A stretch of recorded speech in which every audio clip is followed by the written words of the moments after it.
बिहार के शिक्षा मंत्री सुनील कुमार की तरफ से एक बड़ा ऐलान किया गया है। हमने फैसला लिया है कि ट्रांसफर नीति स्थगित रहेगी। मुख्यमंत्री के निर्देश पर यह फैसला इस वक्त लिया गया है।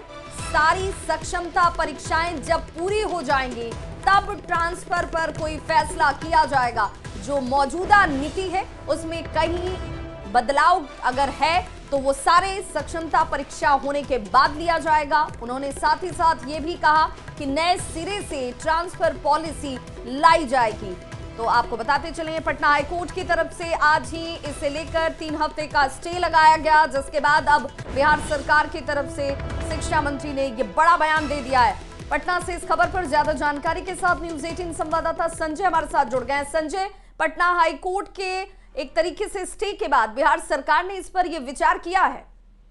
देखिए विभाग निश्चित तौर पर बहुत बड़ा फैसला ले लिया सरकार ने, और हाल फिलहाल में ट्रांसफर पॉलिसी जो है वो लागू की गई थी, और आज अचानक से हाईकोर्ट का फैसला आया और उसके बाद बिहार के शिक्षा मंत्री ने इस बात की घोषणा कर दी कि बिहार में जो मौजूदा ट्रांसफर पॉलिसी है टीचर्स की, उसको स्टे किया जा रहा है, उस पर रोक लगाई जा रही है, उसको पोस्टपोन किया जा रहा है और नई शिक्षा नीति जो है वो जारी की जाएगी। जो उन्होंने माना कि जो व्यवहारिक कठिनाइयां हैं मौजूदा ट्रांसफर पॉलिसी में, जैसे कि सब डिवीजन में पोस्टिंग की बात कही जा रही है, तो कई ऐसे जिले हैं जहाँ एक ही सब डिवीजन है, तो ऐसे में कई शिक्षकों द्वारा, शिक्षक संगठनों द्वारा इस तरह इस जो मौजूदा ट्रांसफर पॉलिसी है इसको लेकर नाराजगी जाहिर की गई थी, बात कही गई थी सरकार के पास, और अब मुख्यमंत्री नीतीश कुमार के निर्देश पर ये फैसला लिया गया। हालांकि उनका यह भी कहना है कि हाईकोर्ट का फैसला भले ही आज आया हो, लेकिन हमने कल ही इस बारे में फैसला ले लिया था कि जो मौजूदा ट्रांसफर पॉलिसी है उस पर रोक लगाई जाएगी। उन्होंने कहा कि बहुत सारे नियोजित शिक्षक जो हैं उनको 5 बार मौका दिया गया है सक्षमता परीक्षा देने का, तो ऐसे में वे पोस्टिंग से वंचित हो जाएंगे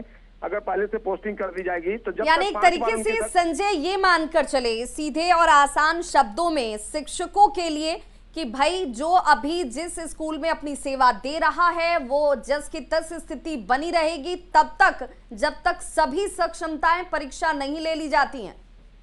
जी बिल्कुल बिल्कुल, 5 बार सक्षमता परीक्षा देना नियोजित शिक्षकों को।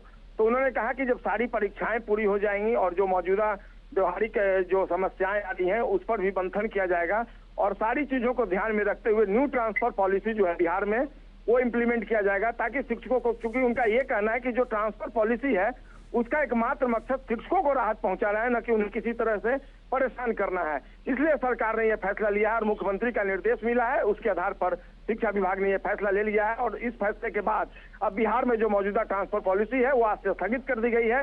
अब न्यू ट्रांसफर पॉलिसी जो है, हालांकि उन्होंने टाइम फ्रेम नहीं दिया कि कितने दिनों में, उन्होंने कहा कि सारी सक्षमता परीक्षा जब हो जाएगी उसके बाद शिक्षा विभाग इस पर मंथन करेगा और गहन मंथन के बाद। तो क्या इसे लेकर अब शिक्षकों को कोई ऑर्डर निर्गत किया जाएगा, ये जानकारी पहुंचेगी जो जिले के बीओ हैं उन तक?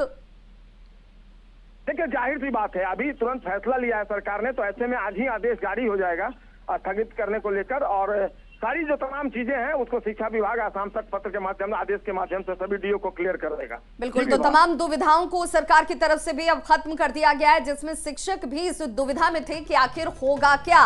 अब जब पटना हाईकोर्ट ने आज सुबह ही इस फैसले को सामने रखा, जिसमें 3 हफ्ते का स्टे लगा दिया गया था, बिहार सरकार ने अपना स्टैंड साफ कर दिया है कि जब तक सभी सक्षमता परीक्षाएं संपन्न नहीं हो जाती हैं तब तक स्थिति जो है जस की तस बनी रहेगी। नई नियमावली जरूर आएगी ट्रांसफर पोस्टिंग को लेकर, लेकिन ये तमाम सक्षमता परीक्षा के संपन्न होने के बाद ही होगा। बहुत बहुत शुक्रिया संजय।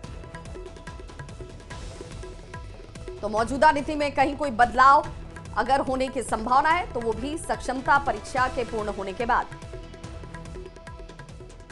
यूपी सिपाही भर्ती परीक्षा में देखिए